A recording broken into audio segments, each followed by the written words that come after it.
Let's talk this through by speaking with former presidential candidate Nicolas Felix, who is joining me from via Zoom from New York. Thank you so much for joining us on TVC News at 7.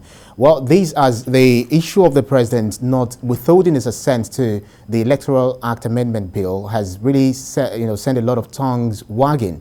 And some are saying that President Buhari has promised to bequeath credible, free and fair elections to Nigerians. What's your reading? What has been your reaction or your initial reaction to this matter?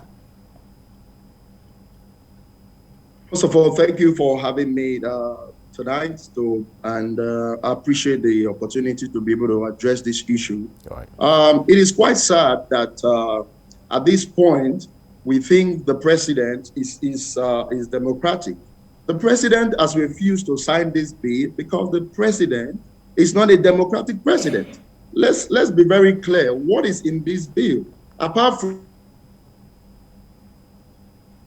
the direct and the issues that we addressed, that we amended in this bill? For example, campaign early primaries was put there, which I think is a very good one, and also campaign period was extended from about 90 to about 150 days. But I believe the main reason why the president has refused to accept this bill is because of electronic verification and electronic voting. The president knows well that they have failed this, the administration has failed. Nigerians will not vote for them the 2023 election. That's why he's refusing to sign this bill, knowing fully well if electronic voting is in place, there's no way the election can be rigged. The president should go ahead and sign this bill into law. And also, we have the issue of the direct and the indirect primaries.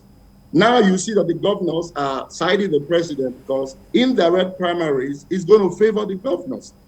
What is indirect primaries and what is direct primaries? Indirect primaries is where the governor, who is the head of the party, is able to appoint people who will in turn elect their candidates. I don't call that election, I call that appointment. But the direct primary is where everybody will come together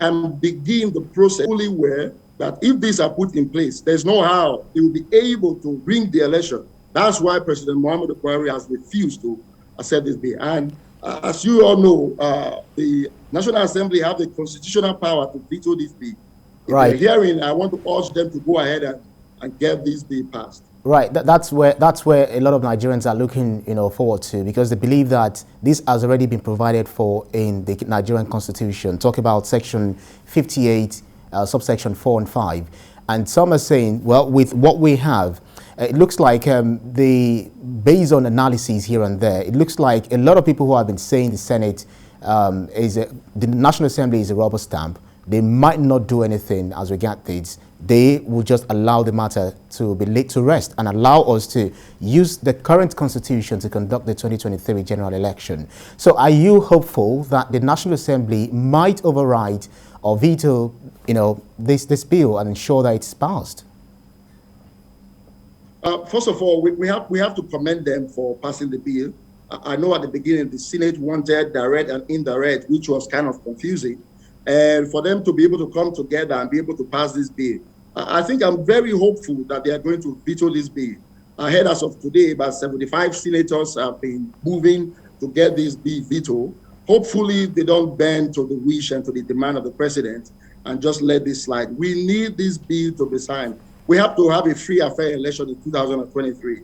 And the president knows if they are allowed to continue with the current bill that we have, there's no way they will be able to win this election. And that's why they are fighting so hard. So I'm hopeful, and I know Nigerians are hopeful that the National Assembly will do the needful and veto this bill.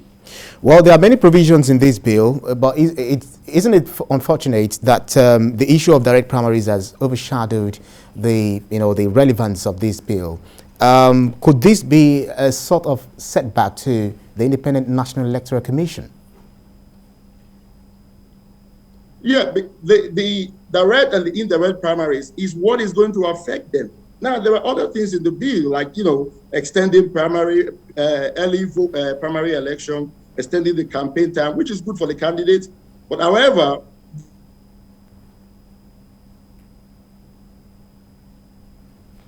well, I'm afraid how are they going to be able to appoint those that will yield to their bid? That's why it's dominating. That's why this bill is becoming something that they don't want to approve.